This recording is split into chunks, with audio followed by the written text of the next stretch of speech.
하나님의 말씀은 사도행전 7장 17절에서 36절까지 말씀입니다.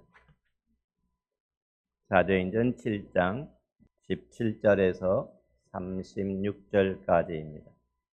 저 여러분이 한 절씩 읽겠습니다. 하나님이 아브라함에게 약속하신 때가 가까움에 이스라엘 백성이 애굽에서 번성하여 많아졌더니 그가 우리 족속에게 교활한 방법을 써서 조상들을 괴롭게 하여 그 어린 아이들을 내버려 살지 못하게 하려 할세.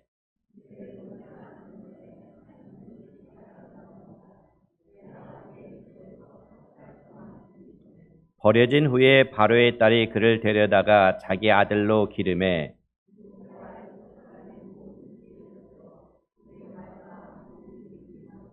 나이가 40이 되매 그 형제 이스라엘 자손을 돌볼 생각이 나더니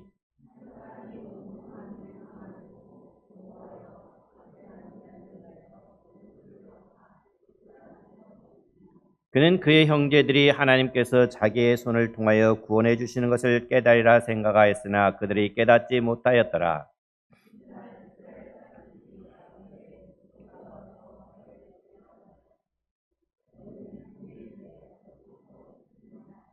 그 동물을 해치는 사람이 모세를 밀어뜨려 이르되 누가 너를 관리와 재판장으로 우리 위에 세웠느냐?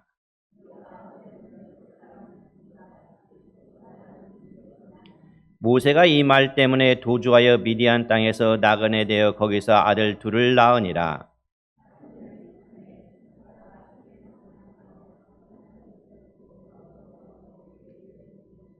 모세가 그 광경을 보고 놀랍게 여겨 알아보려고 가까이 가니 주의 소리가 있어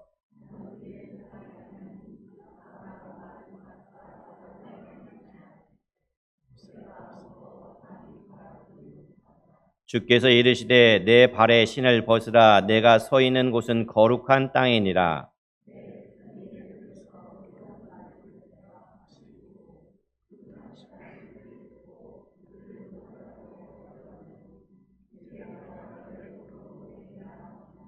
그들의 말이 누가 너를 관리와 재판장으로 세웠느냐 하며 거절하던 그 모세를 하나님은 가시나무 떨기 가운데서 보이던 천사의 손으로 관리와 속량하는 자로서 보내셨으니 이 사람이 백성을 인도하여 나오게 하고 애굽과 홍해와 광야에서 40년간 기사와 표적을 행하였느니라. 아멘.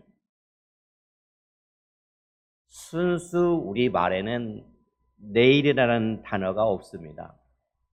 어제라는 단어와 오늘이라는 단어는 순수한 우리말인데 오늘의 다음 날인 내일은 우리말이 없어서 한자어를 씁니다. 올레자, 날일자를 쓰죠. 아침에 먹는 밥을 우리말로 아침이라고 하고 저녁에 먹는 밥을 뭐라고 합니까? 저녁이라고 합니다. 그런데 아침과 저녁의 중간에 먹는 법을 가리키는 우리말이 아예 없었다는 것입니다. 물론 새참이라는 단어가 있죠. 새참이라는 단어는 이것은 정기적으로 계속해서 먹는 것이 아니고 부정기적으로 먹는 것입니다. 이처럼 어떻게 보면 이 단어, 우리가 사용하는 점심이라는 단어는 순수한 우리말이 아니라 한자어죠. 점점자의 마음심자. 그래서 가볍게 마음에 톡 찍어 넣는 게 점심이라고 말합니다. 내일과 점심을 가리키는 순수 우리말이 없다는 것은 무엇을 뜻하겠습니까? 우리 민족이 너무 가난해서 조상들은 하루에 두 끼를 먹는 것으로 만족했다는 것이죠. 사실 두 끼 먹는 것도 힘들었습니다. 그렇게 가난했기 때문에 점심을 먹거나 내일을 생각할 여유도 없었습니다. 그래서 어제도 있고 오늘도 있지만 내일을 해당되는 우리말이 없다는 것이죠. 아침과 저녁은 있지만 점심은 없는 것입니다. 또다시 힘겹게 뚫고 나가야 될 고달픈 오늘의 현실만이 있을 뿐입니다. 그러니까 오랫동안 그렇게 살다가 이제는 너무나 어떻습니까? 형편이 좋아졌습니다. 하루 세 끼 식사가 아니라 4끼 혹은 5끼를 먹기도 합니다. 간식을 먹으면서 점심과 내일이라는 한자가 마치 원래부터 있었던 순수한 우리말인 것처럼 사용하고 있습니다. 우리는 미래에 대한 비전이 부족하다는 것을 많이 느낍니다. 우리는 너무 과거에 매여서 산다는 것을 많이 보게 됩니다. 과거에 너무 매여 있고 현재에 너무 집착하고 있습니다. 물론 우리가 지금을 성실하게 살아야만 내일이 보장됩니다. 성실히 사는 것과 그러나 집착하는 것은 다릅니다. 지금 너무 과거에 매여 있고 현실에 집착해서 내일을 못 보는 경우가 많이 있다는 것이죠. 어떻게 보면 신앙생활도 비슷합니다.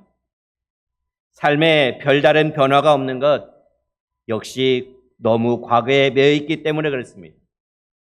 흔히 하는 말 중에 나 때는 왕년에는 이런 말들을 너무 많이 합니다. 왕년에 너무 매여 있다 보니까 지금이 부족하고 미래는 별로 생각을 하지 못합니다. 오늘 우리의 삶은 과거의 삶으로 결정되었습니다. 미래의 삶은 오늘의 삶으로 결정되는 것입니다. 이것을 아는 사람은 오늘 성실하게 살아가겠죠. 어떻게 보면 그리스도인은 어제의 기초 위에 굳건히 서서 영원한 시각으로 내일을 바라보면서 오늘 신실하게 살아가는 사람을 가리켜서 그리스도인이다라고 말할 수 있을 것입니다. 바로 그것이 사도행전 7장에서 스데반이 설교하는 믿음의 조상들의 믿음이었습니다. 특히 오늘 나오는 모세의 믿음이기도 하죠. 스데반의 설교가 굉장히 길어서 우리는 몇 번에 걸쳐서 나누어 살펴보고 있습니다. 오늘 읽은 말씀의 17절에 보니까 하나님이 아브라함에게 약속하신 때가 가까움에 이스라엘 백성이 애굽에서 번성하였더라 라고 말합니다. 사도행전을 쭉 읽다 보면 때가 가까움에, 때가 참에 이런 말들이 등장하고 있죠. 하나님이 아브라함이 약속한 것이 무엇이었습니까? 그의 자손을 하늘의 별처럼 바다의 모래처럼 많게 하시겠다라고 했습니다. 그리고 그들로 하여금 약속의 땅에 들어가서 하나님을 섬기며 살게 하겠다 약속하셨습니다. 그런데 그 약속을 받았을 때 아브라함은 아들이 없었습니다. 그래서 믿기 어려웠던 약속이었지만 아브라함이 그것을 믿었을 때 하나님은 그를 의롭다 여겨주셨습니다. 성경은 약속의 책이지요. 우리가 구약, 신약 이렇게 나눕니다. 구약은 뭡니까? 옛 언약이고 신약은 새 언약을 가리킵니다. 약속은 하나님과 하나님의 자녀 사이에 이루어진 것인데 약속은 이루어지는 때가 있다는 것입니다. 그러니까 하나님의 때가 되기 전에는 아무리 인간이 온갖 방법을 다 쓰고 수를 써도 약속이 이루어지지 않는다는 것입니다. 하나님은 조금도 느리게 오지 않으시고 조금도 빨리 오지 않으시고 정확한 때에 오시는 것입니다. 우리는 일이 좀 더 빨리 됐으면 좋겠는데 하나님은 천천히 움직이십니다. 우리는 나중에 되면 좋겠는데 당장에 이루어지기도 합니다. 그래서 하나님의 정하신 때는 가장 좋은 때인 것입니다. 가장 알맞은 때인 것입니다. 야곱 가족이 요셉을 통해서 이제 가나안에서 애굽으로 이민을 갑니다. 애굽의 총리 가족이니까 얼마나 좋은 대우를 받았겠습니까?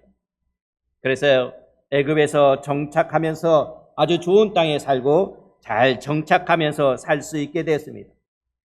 그렇게 처음에는 좋게 시작을 했습니다.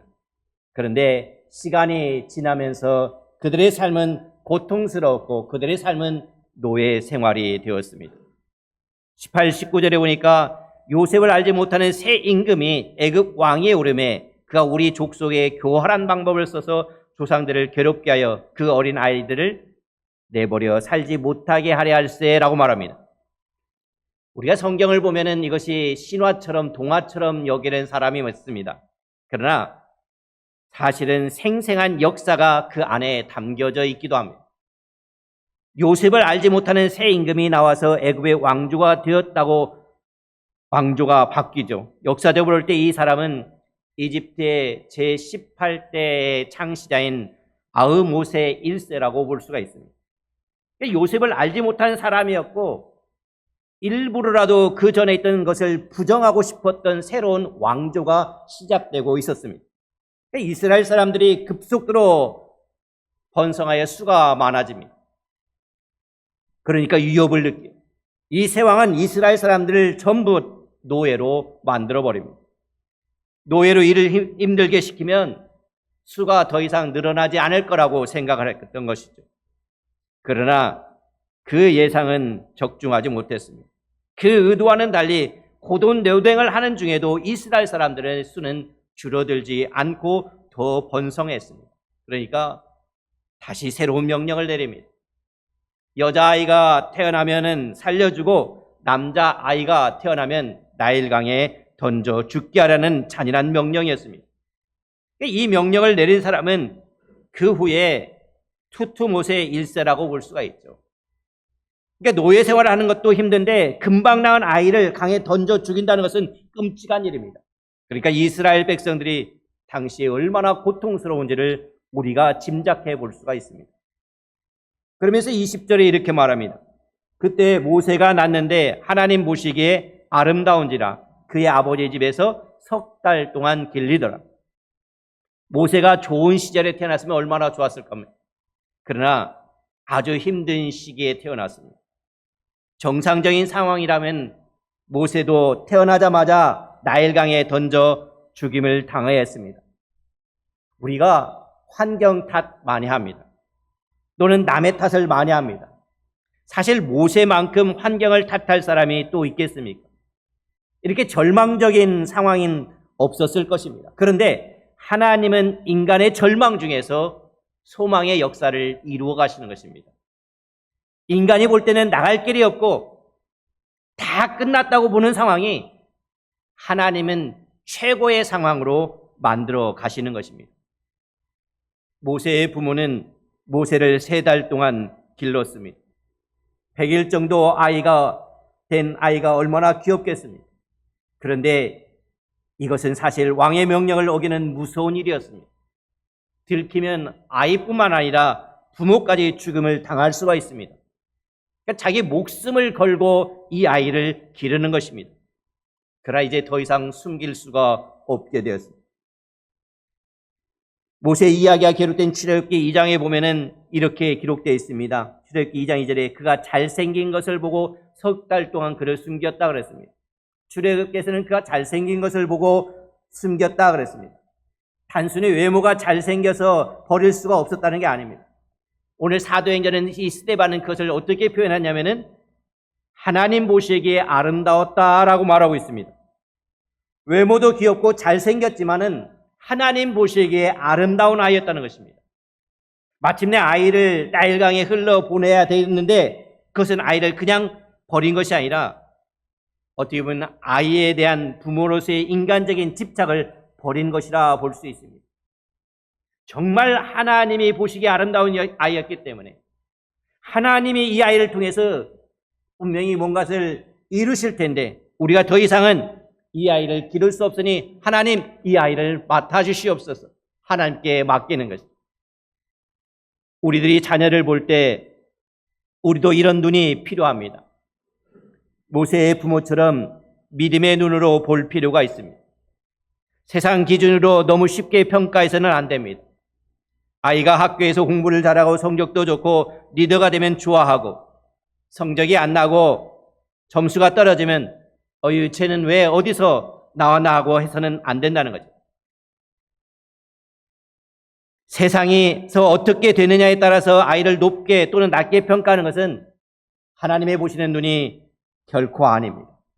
우리가 믿음의 눈으로 아이를 보면 하나님의 섭리가 보입니다. 나무 중에 감람나무가 있습니다. 이 감람나무를 한번 심으면은 그 열매가 맺기 위해서는 10년에서 13년이 걸린다고 합니다. 그러니까 나무를 심고 왜 감람나무에 열매가 없냐고 10년 전에 나무를 베어버리면은 영원히 감람나무 열매를 맺지 못하게 됩니다. 10년 동안의 그 기간이 지나야만이 그 위에 감람나무의 열매가 맺습니다. 감람나무의 열매가 맺히면은, 한 번 맺히면은 그 열매는 100년 이상 동안 그 열매가 맺힌다고 합니다. 우리는 성급하게 판단해서는 안 됩니다. 하나님께 맡길 수 있기를 바랍니다. 부모가 할 일은 다른 게 없습니다. 하나님의 손에 맡기는 것뿐이 없습니다. 내가 뭐라고 한다고 아이가 그리로 갑니까? 내가 낳은 아이도 내 말을 듣지 않습니다. 결국 하나님의 말씀을 듣도록 우리는 그렇게 그 아이를 하나님께 맡길 수밖에 없는 것입니다. 우리가 인간적인 집착을 버려야 되는 것입니다. 하나님은 이 아이를 향해서 다른 계획을 갖고 계신데 나는 계속 이쪽으로 가라고 하면은 그것은 하나님의 시각이 아니라 내 욕심일 뿐인 것입니다. 하나님께 아이를 맡기면 흘러가는 나일강 속에서도 그 아이가 이집트 공주에게로 인도를 받을 것입니다. 그 아이에게 적합한 최고의 미래를 인도해 주실 것입니다. 우리의 생각으로 판단하지 마시기를 바랍니다. 그러면서 21, 22절에 이렇게 말합니다. 극적인 반전이 일어납니다. 버려진 후에 바로의 딸이 그를 데려다가 자기 아들로 기름해 모세가 애굽 사람의 모든 지혜를 배워 그의 말과 하는 일들이 능하더라. 버려진 모세를 바로의 딸이 데려다 키웠다고 너무 간단하게 있습니다. 그러나 이것은 결코 쉬운 일이 아니잖아요. 나일강을 한번 살펴보십시오. 나일강이 어떻습니까? 동네 개천같이 작은 곳이 아닙니다. 어느 부분은 바다같이 넓고 물결이 치는 큰 강입니다. 그뿐만 아니라 거기에서 서식하는 것들은 어떻습니까? 악어며 하마며 물뱀 같은 맹수들도 많이 있습니다. 그러니까 모세를 강에 버렸을 때 어떻게 했습니까? 출애굽기 2장에 보니까 부모가 갈대 상자를 만듭니다. 그 갈대 상자를 만들어서 거기에 역청을 바릅니다. 물이 새어들이지 못하도록 만듭니다.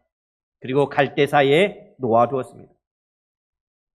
그 다음에 어떻게 되는지 그 누이가 그것을 지켜보고 있습니다. 그런데 마치 그날 하필 그 아이를 둔 거기에 그 시간에 바로의 딸이 애굽의 공주가 목욕을 하러 나왔다는 것입니다. 그리고 이 상자를 발견했다는 것입니다. 어찌 보면 우연이라고 생각할 수가 있겠죠. 그러나 하나님의 께서는 우연이 없습니다. 확률적으로 얼마나 이 일이 일어날 확률이 있겠습니까? 게다가 애굽 왕궁에 목욕탕이 얼마나 좋았겠습니까? 그것을 버리고 하필 그 좋은 데를 두고 이 공주가 불편한 나일강으로 와서 목욕할 생각을 했습니까? 수많은 지류가 있고 맹수들이 많은 그 큰 강 나일강에서 어떻게 모세가 담긴 그 갈대아 상자가 있는 바로 그 지점에 애굽의 공주가 왔습니까? 확률적으로 될 수가 없습니다. 하지만 하나님께서 하시는 일이 바로 이렇습니다. 우리가 못 보는 사이에 뒤에서 너무나 치밀하게 역사하시는 분이 우리 하나님이십니다. 우리가 간절히 하나님을 의지하면서 기도하면서 나아갈 때 하나님은 우리가 못 보는 사이에 너무나도 엄청난 일을 하고 계신다는 것입니다. 모든 것을 합력하여 선을 이루신다라고 말씀하고 있습니다. 그냥 저절로 이루어지는 게 아니고 하나님이 열심히 일하셔서 모든 것이 다 선하게 되도록 역사하신다는 것입니다. 이 공주는 어떻습니까? 역사적으로 이 공주는 이름은 핫셋스투라는 대단한 여자 군주였습니다. 핫셋스투는 아들이 없었습니다. 그래서 나중에 이 정적이 되는 투투모세 3세를 견제하기 위해서 마치 발견한 이 아이를 자기 아들로 삼아서 이 투투모세와 붙여보려고 생각을 했습니다. 인간적인 야심, 정치적인 그런 견제심리, 자기가 왕권을 차지하겠다는 욕심까지도 하나님이 역사하셔서 선을 이루신다는 것입니다. 이런 것이 하나님이 하시는 일입니다. 지금 이 애굽 바로 왕의 명령이 안 통하는 곳이 어디입니까? 애굽 땅에 그 애굽의 왕의 말이 안 통하는 곳이 어디 있겠습니까? 모세가 가장 안전하게 자랄 수 있는 곳이 어디 있겠습니까? 그것은 바로 왕궁이었습니다. 밖을 바라보면서는 어떤 명령을 하지만 자기가 사는 왕궁 안에서는 별로 신경을 안 쓰는 것입니다. 그 안에서 자라게 되는 것입니다. 게다가 모세가 받은 교육이 얼마나 대단합니까? 그 당시 아주 강대국이었고 문화의 중심지로서 애굽이 얼마나 대단한 나라였습니까? 애굽 공주의 손에 의해서 모세가 건짐을 받고 왕자로 들어갔다는 것은 모세 개인만을 위한 것이 아니었다는 것이죠. 하나님은 이 모세를 준비시켰습니다. 모세를 통해서 이스라엘 전체를 구원하시려는 뜻으로 이렇게 해주셨다는 것입니다. 그리고 당시에 세계 최강대국이었던 애굽 문명의 최고를 흡수하면서 잘할 수 있는 환경을 모세에게 허락해 주셨습니다. 그래서 애굽의 뛰어난 학문, 지식, 무술, 행정, 정치, 경제, 문화에 통달하는 왕자로서 교육받고 자라게 된 것이죠. 이처럼 하나님은 우리 인생을 향해서도 마찬가지인 것입니다. 우리 인생을 향해서 크고 놀라운 계획을 갖고 계십니다. 우리 인생에서 하나도 버릴 게 없습니다. 심지어 내가 큰 실수를 하거나 아주 안 좋은 일이 생겨도 그것조차도 우리 인생에서는 버리는 것이 아니라는 것입니다. 하나님이 그것조차도 사용하십니다. 우리의 실수조차도 사용하십니다. 만약 우리 능력이 부족하다면 노예인데 공주 아이들이 되도록 역사하시는 것이 하나님께서 하시는 일인 것입니다. 결국 하나님이 비전을 주시면 그것을 감당할 준비도 시켜주십니다. 이것이 하나님의 역사임을 믿으시기를 바랍니다. 그러면서 이제 23절 25절에 보니까 나이가 40이 됩니다. 40이 됐을 때 건장한 늠름한 장년이 됐죠. 이스라엘 자손을 돌볼 생각이 나더니 한 사람이 원통한 일을 당함을 보고 보하여 압제받는 자를 위하여 원수를 갚아 애굽 사람을 쳐 죽이니라. 그는 그의 형제들이 하나님께서 자기의 손을 통하여 구원해 주시는 것을 깨달으라 생각하였으나 그들이 깨닫지 못하였더라. 40세가 됐을 때 한 사건이 터지죠. 이스라엘 사람이 이집트 사람에게 괴롭힘을 당하는 일을 그가 보고 어떻게 합니까? 노예가 애굽 사람에게 핍박을 당하는 것은 놀랄 일이 아니고 매일 일어나는 일이었습니다. 그런데 그날따라 이 모세가 분노가 폭발했습니다. 그는 애굽 최고의 학문을 공부한 엘리트였을 뿐만 아니라 애굽 최고의 무예를 배운 사람입니다. 군사적으로도 장군으로 훈련을 받은 사람입니다. 무술의 고수였죠. 그러니 순식간에 이 애굽 사람을 제압하고 그는 결국 죽고 말았습니다. 그때 모세는 아마 자랑스러운 마음이 들었을 것입니다. 야, 이제 이스라엘 백성들이 내가 자기들을 구원하려 하나님이 보내신 하나님의 도구라는 것을 알겠지. 노예 신분인 사람들이 어떻게 애굽 사람에게 대항할 수가 있어요? 내가 대신해 주었으니 고마워하고 이제 내 말을 잘 따라 듣겠지. 내 말을 순종하겠지. 그러나 그것은 완전히 착각이었습니다. 이스라엘 백성들은 전혀 그렇게 받아들이지 않았습니다. 하지만 모세는 스스로 의기양양합니다. 그 다음날 또 나갔는데 이제는 이스라엘 사람들이 자기들끼리 싸우고 있습니다. 화해시키려고 합니다. 26, 28절에 이튿날 이스라엘 사람끼리 싸울 때 모세가 와서 화해시키려 이르되 너희는 형제인데 어찌 서로 해치느냐니 그 동물을 해치는 사람이 모세를 밀어뜨려 이르되 누가 너를 관리와 재판장으로 우리 위에 세웠느냐? 내가 어제는 애굽 사람을 죽인 것 같이 또 나를 죽이려니. 모세가 가서 형제끼리 싸우면 안 됩니다. 사이좋게 지내세요라고 했는데 오히려 때리던 사람이 모세를 밀치면서 말합니다. 야, 누가 너를 우리의 재판장으로 세웠느냐? 어제는 애굽 사람을 죽이더니 오늘은 나를 죽이려고 하느냐 하면서 오히려 따지고 대듭니다. 전혀 생각하지 못했던 일이 벌어지고 있습니다. 아니 어떻게 애굽 왕자에게 감히 노예가 달려들 수가 있겠습니까? 그러니까 모세가 이스라엘 사람이라는 것을 그들도 알았다는 것입니다. 이스라엘 사람이니까 자기 동족이니까 이렇게 대드는 것이죠. 그 사실을 가지고 모세에게 고마워하는 게 아니라 오히려 모세를 함부로 대합니다. 야, 너나 우리나 똑같은 이스라엘 사람들인데 자기들은 지금 엄청나게 힘들게 고통스럽게 고생하는 노예인데 모세는 왕궁에서 곱게 자라고 호의호식하며 잘 지내니까 마음속에 엄청난 분노가 일어난 것이죠. 그런데 그런 사람이 와서 내가 너희들의 구원자다라는 태도로 나오니까 얼마나 열받았겠습니까? 사실 이런 때가 우리에게도 종종 있습니다. 순수하게 남을 도와주려고 하는데 오히려 저쪽에서 강하게 반발하며 아주 당황스러운 때가 종종 있습니다. 사랑하는 사람, 내가 도와주고 싶은 사람이 오히려 이상하게 나오면 마음이 아프고 당황스럽고 고통스럽습니다. 모세는 그보다 훨씬 더합니다. 얼마나 그 마음이 억울함과 분노가 절망으로 가득 찼겠습니까? 애굽 왕자로서의 신분과 능력을 믿고 이스라엘을 구원하는 하나님의 구원자가 되어 보겠다고 스스로 나섰지만 결과는 애굽 사람을 죽이고 동족들의 반발을 산 일뿐이 일어나지 않았습니다. 결국 모세는 자신의 신분이 드러났습니다. 살인자라는 것이, 살인했다는 것이 드러났습니다. 그래서 정신없이 그 애굽을 탈출하게 됩니다. 아무리 하나님의 비전이 분명하다고 해도 내 능력과 내 열심으로는 이룰 수 있는 것이 아니라는 것입니다. 내 힘으로는 사람의 마음을 얻을 수가 없다는 것입니다. 우리가 아무리 말을 잘하고 아무리 뭘 갖다 바쳐도 사람의 마음을 내가 바꿀 수 있는 게 아닙니다. 하나님만이 바꾸십니다. 모세는 이스라엘 경험을 통해 교훈을 얻게 되죠. 그러면서 29절에 이렇게 말합니다. 모세가 이 말 때문에 도주하여 미디안 광야 땅에서 나그네 되어 거기서 아들 둘을 낳으니라.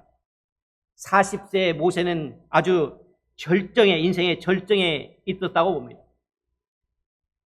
잘생기고 총명하고 용맹하고 리더십도 있고 행정력도 있고 무술도 잘하는 최고의 리더였습니다. 만약에 하나님께서 그때 그 시간에 모세를 불렀다면 이 모세는 뭐라고 생각했을까요? 하나님, 참 사람 잘 보셨습니다. 그렇죠. 제가 할 수 있습니다. 그 백성들을 이끌어낼 사람은 적임자는 바로 납니다. 아마 이렇게 나왔을 것입니다. 그러나 하나님은 그의 이스라엘 혈통이 드러나게 하시고 사례를 통해 광야로 도망가게 하셨습니다. 광야에서는 왕자도 아닙니다. 아무것도 아닙니다. 아무것도 아무도 알아주지 않습니다. 유명하지 않은 여인과 결혼해서 40년 동안 목자로 지내면서 아들을 둘 낳습니다. 그리고 나서 하나님이 모세를 부릅니다. 인간적으로 보면은 40세에서 80세는 한창 일할 나이입니다. 열정도 있고 경험도 있고 힘도 있습니다. 그런데 하나님은 그의 인생의 황금기에 모세를 푹 썩게 하셨습니다. 아무것도 할 수 있는 게 없도록 하셨습니다. 자기 능력이 있고 뭔가 할 수 있다고 생각할 때 하나님은 역사하지 않으셨다는 것입니다. 오히려 완전히 모세가 꼬꾸라지고 아무것도 할 수 없습니다라고 생각할 때 하나님은 그를 부르셔서 그를 사용하십니다. 처음에는 막 분하고 억울하고 우라통이 터지고 잠도 못 자다가 이제 모세는 나중에는 완전히 포기와 절망의 상태가 되었을 것입니다. 그 기간이 40년입니다. 모세는 그렇게 40년 동안 광야에서 훈련을 받습니다. 광야는 낮에는 불같이 덥고 밤에는 얼음같이 추운 곳입니다. 아무도 나를 알아주지 않는 곳, 외롭고 억울하고 위험하고 배고프고 서러운 광야입니다. 광야에서 우리의 자존심이 완전히 부서지는 것이죠. 완전히 무너지는 것이죠. 아무도 들어주지 않습니다. 그런데 그곳에서 우리는 쓸데없는 것들을 다 버리는 법을 배우게 되는 것입니다. 내가 잘 나갈 때 내게 붙어서 아첨하던 기회주의자들은 다 떨어져 나가고 진정한 친구만이 남는 곳이 광야인 것입니다. 하나님의 약속과 그 약속이 성취되는 사이에 반드시 이와 같이 인내의 시간, 훈련의 시간, 광야의 시간이 있음을 보게 됩니다. 우리는 다 빨리 되기를 원합니다. 그래서 신문에 뉴스거리가 되는 것은 어떤 것이 뉴스거리가 됩니까? 아마 최연소 이런 말이 굉장히 많이 뉴스거리가 됩니다. 그런데 빨리 된다고 다 좋은 게 아닙니다. 빨리 마쳤는데 부실 공사가 되는 경우도 많습니다. 인간의 약함을 아시는 하나님께서는 이 긴 시간을 거치게 하면서 인내하는 법을 배우게 합니다. 그 힘든 광야에서 인내를 배우게 합니다. 이 인내를 배우면서 이 모세는 세상에서 가장 온유한 자로 바뀌게 되는 것입니다. 지금 광야의 시간을 보내고 계신 분 계십니까? 일이 잘 안 풀리고 뭔가 잘 안 되고 내가 이제 여기서 이러다 끝나나 보다 하는 안타까운 마음이 있으십니까? 그런데 놀랍게도 하나님이 80세의 모세를 부르셨다는 것입니다. 그 역사가 바로 우리에게도 일어날 수 있음을 믿으시기를 바랍니다. 오히려 나는 다 죽어버린 그때가 하나님 쓰시기에 가장 좋은 때인 것입니다. 30절에 보면 40년이 참에 천사가 시내 산 광야 가시나무 떨기 불꽃 가운데서 그에게 보이거늘 40년이 그저 지나간 게 아쉽습니다. 40년이 뭐라고 했습니까? 때가 참에 그랬습니다. 하나님이 이미 모세를 40년 동안 훈련시키기로 작정하고 계셨다는 것입니다. 그러니까 모세가 40년이 되었을 때, 광야에서 40년이 되었을 때 하나님은 그를 부르셨습니다. 가시나무 떨기 가운데서 부르셨습니다. 근데 그 가시나무 떨기는 40년 동안 그 광야에서 매일같이 목자 생활하면서 그 광경을 흔하게 본 장면이었습니다. 그런데 그때 모세가 본 것은 무엇을 봤습니까? 불이 붙었는데 타지 않는다는 것입니다. 불이 붙었으면 타서 다 없어져야 되는데 타지 않고 있는 것입니다. 신기해서 모세가 가까이 가서 다가가 봅니다. 우리 삶도 그렇습니다. 매주 와서 우리가 예배드립니다. 매주 우리가 기도하고 말씀 보고 대화하는 직장이나 사업체에서 일하고 하는 것 매일 똑같은 일이 반복되고 있습니다. 뭐 별다른 거 없습니다. 그러나 하나님의 사람은 똑같은 중에 비범한 하나님의 역사를 볼 수 있는 사람이 되어야 되는 것입니다. 우리의 일상적인 삶이지만은 하나님께서 어떻게 역사하시는가를 발견하고 찾는 사람이 정말로 하나님께 쓰임받는 사람인 것입니다. 그러면서 모세가 31, 33절에 이렇게 말하죠. 모세가 그 광경을 보고 놀랍게 여겨 알아보려고 가까이 가니 주의 소리가 있어 나는 내 조상의 하나님 즉 아브라함과 이삭과 야곱의 하나님이라 하신대. 모세가 무서워 감히 바라보지 못하더라. 주께서 이르시되 내 발의 신을 벗으라. 내가 서 있는 곳은 거룩한 땅이다. 하나님의 영광이 불타는 떨기나무를 통해 드러났습니다. 하나님은 내가 서 있는 곳은 거룩한 땅이니 그러니까 신을 벗으라 라고 말합니다. 우리는 하나님이 계신 곳이 거룩한 곳입니다. 아무리 우리가 생각할 때 더럽고 추한 곳이라고 할지라도 그곳에 하나님이 계시면 그곳은 거룩한 곳이 되는 것입니다. 이곳이 왜 거룩합니까? 하나님이 계시기 때문에 거룩한 것입니다. 하나님 앞에 나와 예배드리는 것도 하나님 앞에 무방비 상태로 나를 드리는 것입니다. 우리는 겸손히 그 주님 앞에 나가는 것입니다. 그러면서 34절 36절에 말한 하나님은 결코 우리의 고통을 외면한 분이 아니심을 가르쳐주고 있습니다. 지금은 너무 힘들고 괴롭더라도 하나님이 모르시는 게 아닙니다. 우리의 고통을 보시고 부르짖음을 들으시며 무엇보다도 지금 우리와 함께 마음 아파하고 계시는 분입니다. 하나님이 우리 가운데 들어오셔서 우리를 돕기 원하십니다. 하나님의 마음은 우리에게 복을 주시고 구원해 주시려는 것입니다. 모세는 바로 그 하나님의 마음을 자신의 마음으로 품어야 했습니다. 하나님의 마음을 아는 것. 그 눈으로 사람들을 볼 수 있는 것이 바로 영적 리더의 길인 것이죠. 모세에게 혈기가 있었습니다. 이런 모세가 하나님의 마음, 긍휼의 마음이 없었지만은 조급했고 거칠고 강했지만은 광야에서 모세를 하나님이 고쳐주셨습니다. 광야를 통해서 겸손해졌고 온유해졌습니다. 하나님을 체험했습니다. 하나님의 마음을 알게 되었습니다. 바로 이때 하나님은 그에게 일을 맡기십니다. 뭐라고요? 이제는 내가 애굽으로 너를 보내리라 라고 말씀하십니다. 오늘 하나님이 아름답게 보시는 이 모세를 살펴봅니다. 나의 모습은 어떻습니까? 우리는 이 땅에 살아가는 것이 나그네 삶이라고 말합니다. 성경은 우리에게 이 땅에서 사는 나그네라고 말합니다.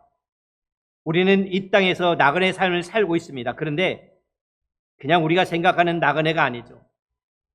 고향이 아닌, 이 땅이 고향이 아닌 나그네를 말하는 것입니다. 이 땅이 고향이 아니라 우리는 돌아갈 곳에 있는 사람들이라는 것입니다. 어떻게 보면 여행자라고 표현하는 게 좋을 것 같습니다. 아니, 출장을 온 것이라 생각할 수 있을 것입니다. 이 땅은 우리의 목적지가 아닙니다. 영원히 살 곳, 돌아갈 우리의 고향이 있습니다. 그러니까 우리는 단지 이 땅에서 나그네가 아닙니다. 하나님께서 이 땅에 보내신 목적을 다 우리가 이루면 그 목적을 가지고 다시 돌아가는 것입니다. 하나님이 우리를 이 땅에 보내신 목적이 무엇이겠습니까? 우리도 매일 그저 오늘도 걷지만 정처 없이 걷는다고 하면서 살겠습니까? 아니면 되는 대로 내 쾌락에 따라서 내 욕심에 따라서 살겠다고 하다가 인생을 끝내겠습니까? 그럴 수 없잖아요. 우리에게는 돌아갈 저 영원한 하늘나라, 우리의 본향이 있습니다. 그날 우리 아버지 하나님 품에 안길 때까지 이 땅에 우리를 보내신 그 목적을 붙들고 아브라함이 그랬던 것처럼, 요셉이 그랬던 것처럼, 또 모세가 그랬던 것처럼 하나님이 주신 그 사명에 순종하면서 쓰임받는 고귀한 인생이 되기를 주님의 이름으로 축원합니다. 기도하겠습니다. 하나님 모시기에 아름다운 모세였습니다. 하나님께서는 모세를 통해서 땅에서 이루고자 하는 일들이 있었음을 보게 됩니다. 하나님, 저희들도 이 땅에 살면서 하나님께서 이루고자 하는 목적이 있음을 우리가 알게 하여 주시옵소서. 그 목적을 다 이루고 주님의 품에 편안하게 돌아갈 수 있도록 인도하여 주시옵소서. 지금 삶이 고통스럽고 힘들다 할지라도 하나님, 우리가 주님 하나님을 바라볼 수 있는 믿음의 눈들이 열리게 하여 주시옵소서. 아버지의 마음을 아는 저희가 될 수 있도록 인도하여 주시옵소서. 감사하며 우리 주 예수님의 이름으로 기도하옵나이다. 아멘. 지금은 우리에게 힘과 생명을 주신 예수 그리스도의 은혜와 풍성하심으로 복 주시는 하나님 아버지의 사랑하심과 믿음에 굳게 설 수 있도록 도우시는 성령의 역사하심이 오늘 또 평범한 일상의 일이지만 그 가운데 하나님의 역사하심을 바라보고 기억하는 모든 성도들과 그들의 가정과 그들의 사업터 위에 지금부터 영원히 함께 하시기를 우리 구주 예수 그리스도 이름으로 간절히 축원하옵나이다. 아멘.